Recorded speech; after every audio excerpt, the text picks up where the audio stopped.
আসসালামু আলাইকুম রহমতুল্লাহ বারাকাতু। আপনি যদি জীবনে সফলতা পান তাহলে অনেকজনই আপনাকে বাহাবা দিবে, মাশাল্লাহ ওর দ্বারা এটা হবে আগেই জানতাম। এরকম আপনাকে বহুত লোক এরকম কিছু বলবে যে তোমার দ্বারাই সম্ভব, তুমি পারবে, তুমি পারতে, এগুলো আগেই জানতাম।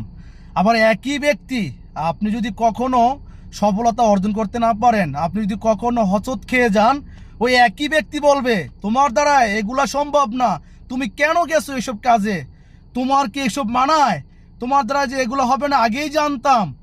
একই ব্যক্তি দু রকমের কথা বলবে। আপনার সফলতার সময় আপনাকে বাহবা দিবে, আবার আপনি যে সময় একটু পিছিয়ে পড়ে যাবেন, আপনি হয়তো একটু হচট খেবেন এই কাজটা করার জন্য গিয়ে, ওই সময় ওই ব্যক্তি আপনাকে বলবে তোমার দ্বারা এগুলো সম্ভব না, তুমি কেন গিয়েছিলে, তুমি তো এগুলো পারবা না, তুমি এগুলা করতে কেন গিয়েছিলে। একই মুখে দু রকমের কথা। আপনি এগুলাকে কর্ণপাত না করে আপনার মতো করে আপনি এগিয়ে যান, আপনার সফলতা ইনশাল্লাহ একবার না একবার আসবেই।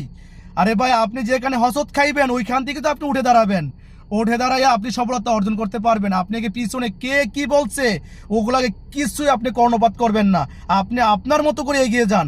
ধন্যবাদ সবাইকে। অনেক অনেক ভালো, অনেক অনেক ভালো থাকবেন, অনেক অনেক ভালো থাকবেন। আসসালামু আলাইকুম ওয়া রাহমাতুল্লাহি ওয়া বারাকাতুহু।